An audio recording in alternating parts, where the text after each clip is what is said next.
आजच्या या आपल्या सखोल चर्चेत सगळ्यांचं खूप खूप स्वागत आहे. आपण सगळेच रोज माहितीच्या एका प्रचंड मोठ्या गर्दीत जगत असतो. बरोबर आहे. रोज नवीन बातम्या, नवीन विचार, सतत चालणारी धावपळ. हो, अगदी धावपळीचं आयुष्य झालंय सर्वांचं. नक्कीच. आणि म्हणूनच या सगळ्या गोंधळातून थोडा वेळ काढून एका अत्यंत शांत आणि खऱ्या अर्थाने अंतर्मुख करायला लावणाऱ्या विषयाकडे आज आपण वळणार आहोत. आजची ही आपली जी सखोल चर्चा आहे ती विद्यावाचस्पती विद्यानंद यांनी श्री स्वामी समर्थ महाराजांची मानसपूजा या विषयावर लिहिलेल्या अतिशय अभ्यासपूर्ण माहितीवर आधारित आहे. अगदी बरोबर. या चर्चेचा मुख्य उद्देश काय आहे तर बाह्य जगातील कर्मकांडे आणि आपल्या अंतर्मनातील भक्ती यातील नेमका फरक समजून घेणे. मानसपूजा ही केवळ डोळे मिटून केलेली एखादी कल्पना नाहीये, तर ती आत्मशुद्धीची आणि मानसिक संतुलनाची एक अतिशय प्रगल्भ प्रक्रिया कशी आहे हे आज आपण उलगडणार आहोत. हो, कारण बऱ्याचदा लोक मानसपूजेला फक्त एक कल्पनारंजन समजतात. अगदी ठीक आहे, आपण हे थोडं उलगडून पाहूया. जेव्हा आपण कोणत्याही साधनाचा विचार करतो तेव्हा आपलं मन हेच त्या सर्व साधनांचं केंद्रस्थान असतं.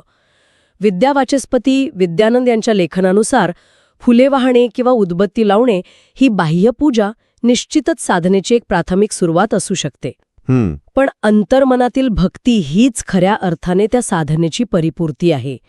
आपण बऱ्याचदा बाह्य गोष्टींमध्ये इतके अडकतो की तो मूळ भावनिक उद्देश कुठेतरी मागेच राहतो. इथे सर्वात आकर्षक बाब म्हणजे या संपूर्ण प्रक्रियेचे तात्विक स्वरूप. मानसपूजा म्हणजे निव्वळ काहीतरी गोड कल्पनारंजन नाही.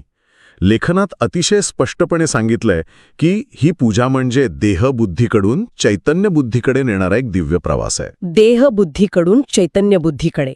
हो, आपण नेहमी देहाच्या पातळीवर विचार करतो, म्हणजे माझं शरीर, माझं काम, माझी संपत्ती. पण ही साधना आपल्याला त्या भौतिक ओळखीच्या पलीकडे एका शुद्ध चैतन्याच्या पातळीवर घेऊन जाते. इथे पूजा करण्यासाठी हातात बाजारातून आणलेली फुले नसतात, तर अंतःकरणात श्रद्धेची अत्यंत सुवासिक कुसुमे असतात. आणि सर्वात महत्त्वाचं म्हणजे इथे कोणताही बाह्य घंटानाद नसून अंतरात्म्यातील नाद ब्रह्म जागृत असतो. थांबा, तुम्ही इथे दोन खूप जड शब्द वापरलेत. एक म्हणजे देहबुद्धीकडून चैतन्यबुद्धीकडे आणि दुसरं नाद ब्रह्म. हे ऐकायला खूप वजनदार आणि आध्यात्मिक वाटतंय. पण जर अगदी सोप्या भाषेत सांगायचं झालं तर नक्की याचा अर्थ काय? म्हणजे नादब्रह्म जागृत असतं म्हणजे आतमध्ये एखादा विशिष्ट आवाज ऐकू येतो का? हा, खूप चांगला प्रश्न आहे. नाही, आतमध्ये असं कोणताही भौतिक आवाज ऐकू येत नाही. नादब्रह्म म्हणजे जेव्हा तुमच्या डोक्यातील विचारांची सतत चालणारी जी बडबड असते ती पूर्णपणे थांबते. अच्छा, म्हणजे ती शांतता. अगदी बरोबर. तेव्हा जी एक विलक्षण सखोल शांतता निर्माण होते, त्या शांततेची जी स्पंदनं असतात तिला नादब्रह्म म्हणता येईल. ती एक अशी अवस्था आहे जिथे मन पूर्णपणे स्थिर असतं. आणि देहबुद्धीकडून चैतन्यबुद्धीकडे जाणे म्हणजे काय तर रोजच्या जीवनात आपण आपली ओळख आपल्या पदाशी, बँक बॅलन्सशी किंवा दिसण्याशी जोडतो. ती झाली देहबुद्धी. पण जेव्हा आपण या सगळ्याच्या पलीकडे जाऊन मी एक शुद्ध विचार आणि ऊर्जा आहे हे अनुभवतो, ती चैतन्यबुद्धी. मानसपूजा ही आपल्याला या चैतन्याची ओळख करून देणारी एक मानसिक कसरत आहे असं आपण म्हणू शकतो. हे खूपच स्पष्ट करणार आहे. म्हणजे बाह्य जगातील सर्व कोलाहल आणि ताणतणाव थांबवून आपल्या आतमध्ये एक स्वयंपूर्ण आणि सुरक्षित जागा उभारण्याची ही प्रक्रिया आहे. नक्कीच. या संदर्भात जेव्हा आपण श्री स्वामी समर्थ महाराजांच्या स्वरूपाचा विचार करतो तेव्हा लेखनात ते स्वरूप अनंत, असीम आणि करुणामय असं वर्णन केलं गेलं आहे. अशा या असीम स्वरूपाची मानसपूजा करणे म्हणजे स्वतःला एका विशाल जाणीवेशी जोडणे आहे. बरोबर? अगदी बरोबर. आणि जेव्हा आपण या अनंत आणि करुणामय स्वरूपाशी जोडले जातो तेव्हा त्यामागचा सर्वात महत्त्वाचा उद्देश असतो तो म्हणजे अहंकाराचा त्याग. श्री स्वामी समर्थ महाराजांच्या चरणी आपलं मन अर्पण करणे याचा सरळ आणि सोपा अर्थ असा आहे की आपण आपला अहंकार बाजूला ठेवत आहोत. अहंकाराचा त्याग. हो.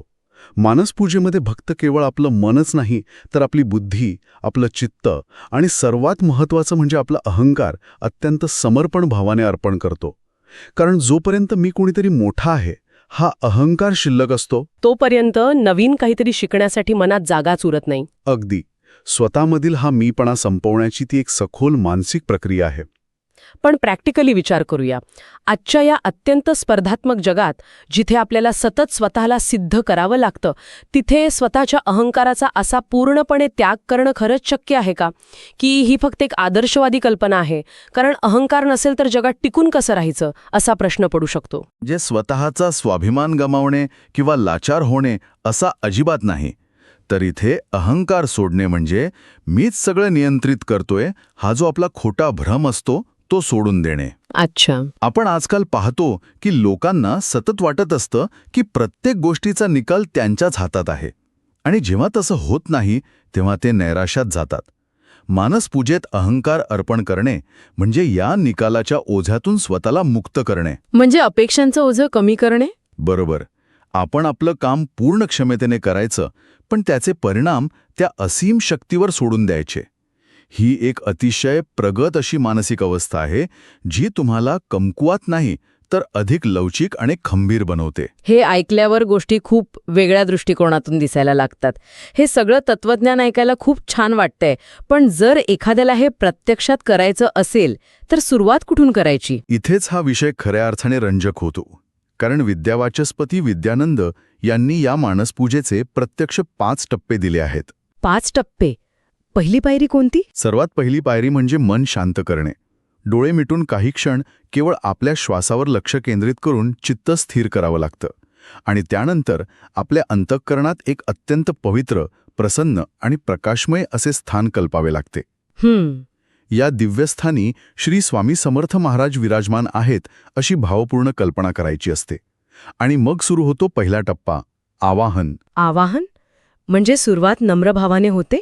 स्वामी महाराज, माझ्या अंतःकरणात आपण विराजमान व्हा. होय. आणि आवाहन म्हणजे केवळ औपचारिक निमंत्रण नाही. हे निमंत्रण अत्यंत नम्र भावाने दिलेले असते. जर आपण मनोवैज्ञानिक दृष्टिकोनातून पाहिलं तर ही स्वतःला एका विशिष्ट वारंवारितेवर म्हणजे फ्रिक्वेन्सीवर सेट करण्याची पद्धत आहे. म्हणजे एका अर्थाने मनाची साफसफाई. अगदी. तुम्ही तुमच्या मनाची खोली साफ करत आहात जेणेकरून एक अत्यंत सकारात्मक आणि पवित्र विचार तिथे येऊन राहू शकेल. आणि आवाहनानंतर जो दुसरा टप्पा येतो तो आहे पाद्य, अर्घ्य आणि आचमन. आता साधारण बाह्य पूजेत आपण या सगळ्यासाठी पाण्याचा वापर करतो, देवाचे पाय धुणे किंवा आचमन करणे. पण मानस पूजेत पाण्याचा वापर नाहीये. मग इथे आपण नक्की काय करत आहोत? जर आपण याचा मोठ्या आणि व्यापक संदर्भाशी संबंध जोडला तर आपल्याला दिसेल की इथे पाद्याऐवजी, अर्घ्याऐवजी आपण आपल्या भावना अर्पण करत आहोत. श्रद्धा, नम्रता आणि कृतज्ञता या अत्यंत शुद्ध भावाने त्यांच्या चरणी आपण हे अर्पण करत असतो. म्हणजे कृतज्ञतेचे अर्पण. हो, हे रूपक अतिशय खोल आहे. पाणी केवळ बाह्य शरीर किंवा भौतिक मूर्ती स्वच्छ करू शकतं. पण जेव्हा तुम्ही तुमची कृतज्ञता अर्पण करता तेव्हा ती कृतज्ञता तुमच्या स्वतःच्या अंतर्मनाची आणि तुमच्या अस्तित्वाची स्वच्छता करत असते. आज काय मानसशास्त्रात ग्रॅटिट्यूड जर्नलिंग किंवा कृतज्ञता व्यक्त करण्याचे जे फायदे सांगितले जातात तेच तत्व हजारो वर्षांपासून या मानसपूजेच्या पाद्य आणि अर्घ्य या प्रक्रियेत दडलेलं आहे. अरे वा, म्हणजे कृतज्ञता हीच खऱ्या अर्थाने आपल्या मनाची स्वच्छता करते. हा विचार खरोखरच अंतर्मुख करणारा आहे. आणि याच क्रमाने जेव्हा आपण पुढच्या म्हणजेच तिसऱ्या टप्प्याकडे जातो तो म्हणजे स्नान व अलंकार. हो, इथेही भौतिक पाण्याचा स्नान नाही आणि सोन्या चांदीचे दागिने नाहीत. लेखनात असं म्हटले की निर्मळ विचारांनी त्यांना अभिषेक करावा आणि सद्गुणांच्या अलंकारांनी त्यांना भूषवावे. म्हणजे आपण दिवसभरात जे चांगले आणि निर्मळ विचार करतो तोच खरा अभिषेक आहे आणि आपण जे सद्गुण अंगीकारतो तेच खरे अलंकार आहेत. अगदी तसंच. आणि यातला सगळ्यात सुंदर भाग असा आहे की जेव्हा तुम्ही ठरवता की मला सद्गुणांचे अलंकार अर्पण करायचे आहेत तेव्हा तुम्हाला तुमच्या स्वतःच्या वागणुकीकडे अत्यंत बारकाईने पाहावं लागतं. तुम्ही राग, मत्सर किंवा द्वेषाचे अलंकार अर्पण करू शकत नाही. म्हणजे निगेटिव्ह भावनांना तिथे थारा नाही? अजिबात नाही. तुम्हाला क्षमा, प्रेम, सहानुभूती हेच गुण निवडावे लागतात. म्हणजेच ही माणूसपूजा अप्रत्यक्षरित्या तुम्हाला एक उत्तम माणूस म्हणण्याची प्रेरणा देते. तुम्ही जेव्हा ईश्वराला हे सद्गुण अर्पण करता तेव्हा तेच गुण तुमच्या स्वतःच्या व्यक्तिमत्वात अधिक खोलवर रुजायला लागतात. हे म्हणजे स्वतःच्या मानसिक सवयींना एका सकारात्मक वळणावर नेण्यासारखं आहे.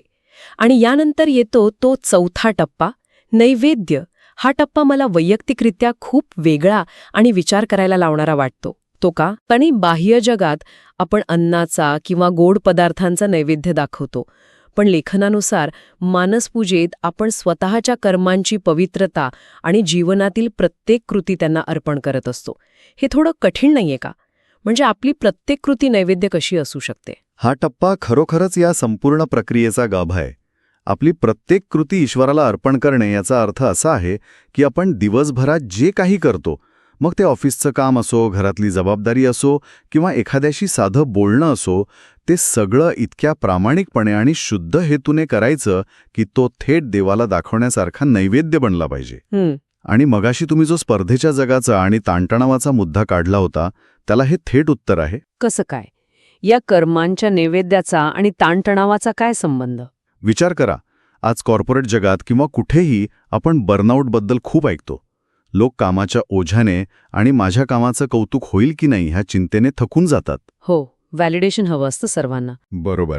पण जेव्हा तुम्ही तुमचं कर्म हा नैवेद्य म्हणून श्री स्वामी समर्थांना अर्पण करता, तेव्हा तुम्हाला कोणाच्याही बाह्य मान्यतेची गरज उरत नाही. तुमच्या बॉसने कौतुक केलं नाही तरी तुम्ही खचत नाही, कारण तुमचा तो नैवेद्य थेट त्या असीम शक्तीपर्यंत पोहोचलेला असतो. क्या बात आहे.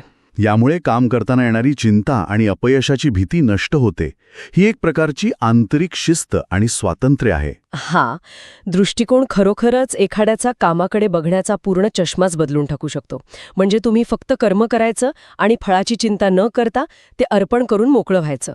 आणि मग येतो तो 5वा आणि अंतिम टप्पा, आरती. होय. मानसपूजेत आरती करताना अंतर्मनातील प्रेमदीप प्रज्वलित करायचा असतो आणि त्या प्रेमदीपाने कृतज्ञतेची आरती अर्पण करायची असते. म्हणजे केवळ भौतिक दिव्याने केलेली ती काही मिनिटांची आरती नाही, तर आपल्या मनातील अथांग प्रेमाचा आणि पूर्ण कृतज्ञतेचा तो एक नंदादीप आहे, जो सतत तेवत राहायला हवा. बरोबर. भौतिक दिवा कधीतरी विझेल, त्यातलं तेल संपेल, पण कृतज्ञतेचा आणि प्रेमाचा दिवा हा अखंड तेवत राहू शकतो.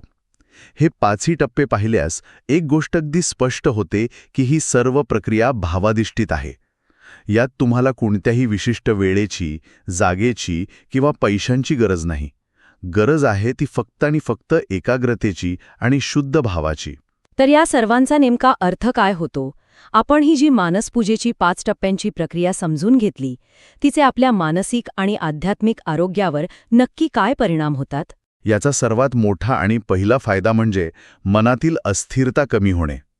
आजच्या काळात ओव्हरथिंकिंग किंवा विचारांची प्रचंड गर्दी ही एक मोठी समस्या आहे.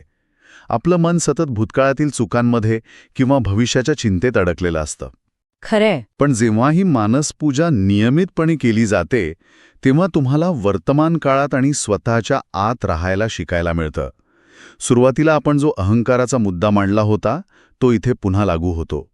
या प्रक्रियेमुळे हळूहळू पण निश्चितपणे आपला अहंकार क्षीण होतो आणि एक प्रकारचा सहजता आणि स्वीकार भाव आपल्यात निर्माण होतो.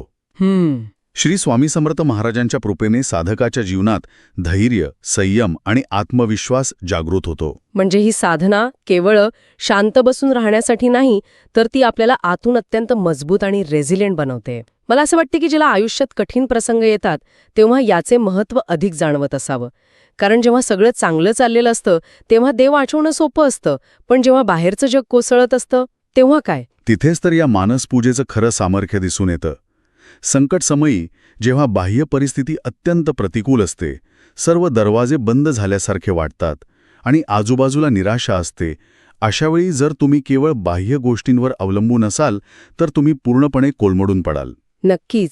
पण ज्या व्यक्तीने मानसपूजेचा सराव केला आहे, त्याच्या अंतर्मनात स्वामींचं एक सुरक्षित स्थान कायम असतं. ही साधना व्यक्तीला बाह्य अवलंबित्वातून मुक्त करते आणि आत्मनिष्ठ बनवते. आत्मनिष्ठ म्हणजे स्वतःच्या आतील शक्तीवर आणि विश्वासावर ठाम राहणे. अगदी. जेव्हा तुम्हाला आतूनच हा प्रबळ आधार मिळतो, तेव्हा बाह्य परिस्थिती कितीही भयानक असली तरी ती तुम्हाला मानसिकरित्या उद्ध्वस्त करू शकत नाही. हे आंतरिक स्थैर्य मिळवणं हा या साधनेचा एक अतिशय महत्त्वाचा टप्पा आहे. हा मुद्दा मला खूप महत्त्वाचा वाटतो. बाह्य अवलंबित्वातून मुक्त होणे. आजकाल आपण आपल्या आनंदासाठी किंवा शांतीसाठी सतत बाहेरच्या जगावर, लोकांवर किंवा परिस्थितीवर अवलंबून असतो. पण मानसपूजा ही ताकद परत आपल्याच हातात देते. पण एक गोष्ट निश्चित आहे की हे सर्व एका दिवसात साध्य होणारे नाही. लेखनात सातत्याचे महत्त्व खूप स्पष्टपणे अधोरेखित केले आहे. हो, कारण मानसपूजा ही कोणतीही एक दिवसाची किंवा केवळ एखाद्या सणापुरती मर्यादित गोष्ट नाही. कोणतीही चांगली सवय किंवा साधना रातोरात फळ देत नाही. तुम्ही जिममध्ये जाऊन एका दिवसात शरीर कमवू शकत नाही, तसंच मनाचंही आहे. बरोबर. रोज काही मिनिटे का होईना, पण जर अत्यंत मनपूर्वक आणि एकाग्रतेने ही मानसपूजा केली तर तिचा परिणाम दीर्घकालीन आणि शाश्वत असतो. आणि जेव्हा आपण सातत्याने ही साधना करतो तेव्हा एका विशिष्ट टप्प्यानंतर केवळ पूजेच्या त्या काही मिनिटांपुरतंच नाही तर संपूर्ण दिवसभर मनात स्वामींचं अस्तित्व सतत जाणवू लागतं. म्हणजे एक अथांग शांतता सतत सोबत असते. हो, आपण जे काही करत असतो त्याच्या पार्श्वभूमीवरती जाणीव सतत असते. आणि याच सातत्यातून आपण मानसपूजेच्या अंतिम टप्प्याकडे पोचतो. तो टप्पा म्हणजे पूर्ण समर्पण आणि अद्वैत अवस्था. अद्वैत हा आणखी एक खूप मोठा शब्द आहे. पूर्ण समर्पण आणि अद्वैत अवस्था म्हणजे नेमकं काय? हे ऐकायला जेवढं सोपं वाटतं तेवढंच ते प्रत्यक्षात आणायला खूप अवघड असेल. माझे मन, माझं यश, माझे अपयश हे सगळं केवळ ईश्वराचं आहे, अशी जेव्हा साधकाची अवस्था होते तेव्हा त्याला एका असीम अशा अंतःशांतीचा अनुभव येतो. तिथे कसलीही अपेक्षा उरत नाही किंवा कसलीही भीती उरत नाही. ज्या क्षणी हा भाव पूर्णपणे दृढ होतो त्या क्षणी भक्त आणि भगवान यांच्यातील सीमारेषा नाहीशी होते. क्या बात आहे. आपण कोण आहोत आणि ईश्वर कोण आहे यातील दुही उरत नाही. तिथे फक्त एक शुद्ध शांत चैतन्य उरते. हा, खरोखरच एका साधनेचा परमोच्च बिंदू आहे भक्त आणि भगवान एकरूप होणे. जर आपण या संपूर्ण चर्चेचा धावता आढावा घेतला तर विद्यावाचस्पती विद्यानंद यांच्या लेखनातून हे अगदी स्पष्ट होते की श्री स्वामी समर्थ महाराजांची मानसपूजा हा कोणताही सामान्य किंवा यांत्रिक धार्मिक विधी नाही. नाही, अजिबात नाही. ही खऱ्या अर्थाने स्वतःच्या मानसिक आणि आध्यात्मिक उन्नतीची एक अत्यंत प्रगत आणि प्रभावी साधना आहे. यात श्रद्धा, प्रेम आणि समर्पण या 3 गोष्टींचा अत्यंत सुंदर त्रिवेणी संगम झालेला आहे. आणि जेव्हा आपण खऱ्या अर्थाने या प्रक्रियेत स्वतःला झोकून देतो तेव्हा आपल्या जीवनाला केवळ पावित्र्यच मिळत नाही तर एक विलक्षण स्थैर्य आणि एक जिवंत चैतन्य प्राप्त होते. अगदी बरोबर. ही अशी साधना आहे जी माणसाला त्याच्या खऱ्या शांत आणि सशक्त स्वरूपाची ओळख करून देते. नक्कीच.